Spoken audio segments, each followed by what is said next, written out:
ඔයාගේ වාහනයටත් මේ වෙනකොට ෆුවල් පාස් QR කෝඩ් එක හදලා නැත්තම් එරර්ස් එනවනම් දැන් ඉතින් ඔයාගේ වාහනේ කලින් තිබ්බ පරණ අයිතිකාරයා හොයලා ඉන්නව නෑ. දැන් ඔයාටම හදාගන්න පුළුවන් අලුත් අප්ඩේට් එකකින්.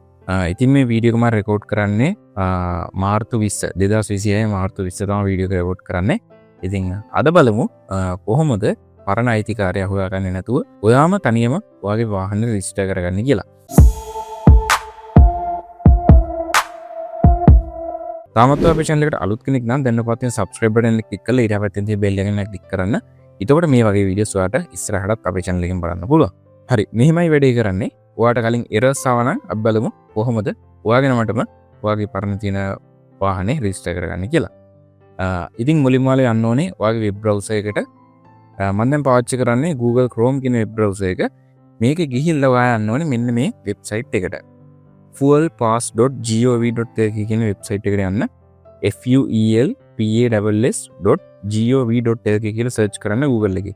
එතකොට මෙන්න මේ website එක open වෙනවා. මේක රජයෙන් දීලා තියෙන official site එක. fake site වලට එහෙම යන්න එපා. fake link share වෙනවා මේ වෙනකොට. ඒව නෙමෙයි, මේක තමයි original website එක. මේක ඔයා යන්න ඕනේ මෙතන vehicle registration කියන option එකට. මේක click කරන්න.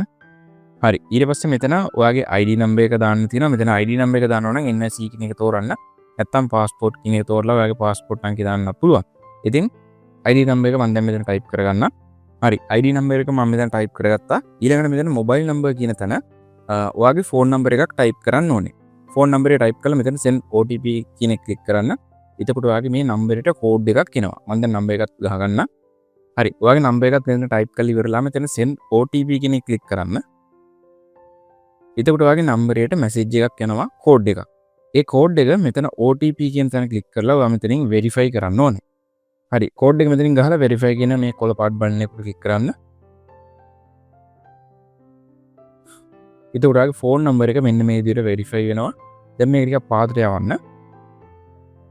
ඊළඟට ඔයාගේ ID card එකේ තියෙන විදිහට ඔයාගේ first name එක, last name එක, ඒ වගේම address එක මෙතන type කරන්න ඕනේ. පළවෙනි නම, අන්තිම නම, ඒ වගේම ඔයාගේ address එක type කරලා next කියන බටන් එකට click කරන්න. හරි, මේ විදිහට ඔයාගේ පළවෙනි නම, අන්තිම නම, address එක type කරලා මෙතන next යන්න. ඊළඟට ඔයාගේ වාහනේ විස්තර ටික මෙතන ඇතුළත් කරන්න ඕනේ. මෙතන වාහනේ ඉංග්‍රීසි නම්බර් එක, ඒ වගේම ඉලක්කම් ටික type කරන්න ඕනේ. හරි, ඒ විදිහට type කළා ඊළඟට ඔයාගේ වාහනේ vehicle type එක තෝරන්න ඕනේ. මෙතන click කරන්න. click කරලා ඔයාගේ car එකක්ද van එකක්ද 3 wheeler එකක්ද කියලා ඒ විස්තර ටික මෙතනින් තෝරන්න. මම මෙතනින් තීරුවා මේක van එකක් නිසා. ඊළඟට chassis number කියන දන ඔයාගේ වාහනේ chassis number එක දාන්න ඕනේ. chassis number එක ඔයාලට හොයාගන්න පුළුවන්. ඔයාගේ වාහනේ පොත අතර ගන්න. පොතේ දකුණු පැත්තේ උඩටම වෙන්න තියෙනවා chassis අංකය කියලා. අංක දෙවෙනියට number 2 කියලා තමයි තියෙන්නේ. එතන තියෙන chassis number එක capital වලින් type කරන්න ඉලක්කම් ටිකත් එක්ක dash එහෙම අරිටි කැලිය එහෙම තියෙනවා නම් ඒවත් එක්කම එතන හරියට type කරන්න. හරි, මම chassis number එකත් හරියට type කරා. ඊට පස්සේ ඔයාගේ වාහනේ dieselද petrolද කියලා තෝරන්න තියෙනවා. ඒකත් තෝරන්න. ඊළඟට මේ I agree කියන එකට මේ check box එකට tick එකක් දාන්න. tick එකක් දාලා register කියන බටන් එක click කරන්න. ඊට පස්සේ දැන් එනවා අලුත් අප්ඩේට් එකකින් මෙන්න මේ වගේ මෙනු එකක්. මෙතනින් කියනවා මේ වාහනේ දැනටමත් මේ chassis number එකට register වෙලා තියෙන්නේ කියලා කියනවා. දැන්ට register වෙලා තියෙන phone number එකේ මුල අංක 2යි අන්තිම අංක 2යි අපිට බලා ගන්න පුළුවන්. ඉතින් දැන් මේ පරණ කෙනාගේ නම්බරේ රෙජිස්ටර් වෙලා තියෙන පරණ නම්බරේට දැන් ඉතින් වාහනේ තියෙන්නේ අපි ගාවනේ.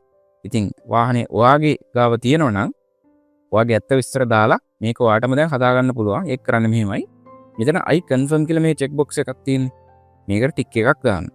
දාලා මෙතන override registration කියන එකට click කරන්න.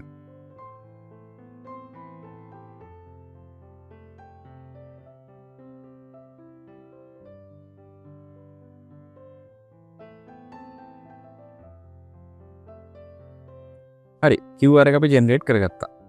එන්න මේ විදිහට ඔයාලට පුළුවන් දැන් පරණ ඔයාගේ වාහනේ පරණ අයිතිකාරයා හොයාගන්නේ නැතුව ඔයාටම QR එක generate කරගන්න පුළුවන්.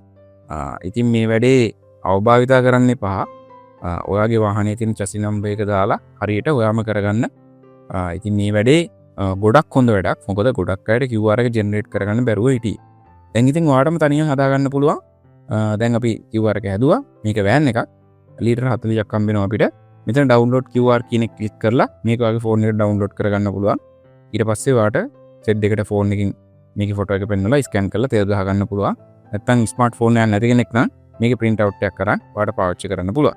ඉතින් මම හිතනවා ගොඩක් අයට මේ වීඩියෝ එකෙන් ප්‍රශ්නේ විසඳෙන්නේ නැති කියලා ප්‍රශ්නේ විසඳුණා නම් අනිවාර්යෙන් මේ වීඩියෝ පාතින් කමෙන්ට් එකක් දාගෙන යන්න. ඒ වගේම අනිත් අයටත් මොනවද දැනගන්න තියෙනවා නම් ඒ කට්ටියට ප්‍රශ්නේ විසඳුන විදිය ඔයා පුළුවන් නම් අනිත් අයට රිප්ලයි කරගෙන යන්න. ඔයාලා කොහොමද ඔයාලගේ ප්‍රශ්නේ විසඳගත්තේ කියලා.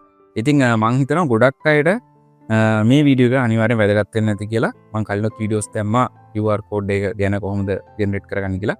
ඉතින් අලුත් අප්ඩේට් එකකින් පස්සේ දැන් පරණ කෙනා හොයාගන්න නැතුව දානවේ කෝල් කරන්නවත් නැතුව ඔයාලටම ෆෝන් එකෙන් ජෙනරේට් කරගන්න පුළුවන් කිසිම ප්‍රශ්නයක් නැතුව. ඉතින් වීඩියෝ එක හොඳයි නම් අනිවාර්යෙන් ලයික් එකක් දාලා තව කෙනෙක්ට දැනගන්න ෂෙයා කරගෙන යන්න. මේ වගේ කරුණු ඉස්සරහට දැනගන්න කැමති නම් දැන් පාතින් subscribe button එක click කරලා ඊට අපිට තියෙන bell icon එක click කරන්න. එහෙනම් තාත් මගේ අලුත් වීඩියෝ කරා ඉක්මනට මෙන්නම්. මං Geek Bro SL YouTube channel එකේ දිල්ෂාන්. Geek Bro SL අපේ YouTube channel එක subscribe කරන්න වීඩියෝ එක හොඳයි නම් like කරන්න share කරන්න share කරන්න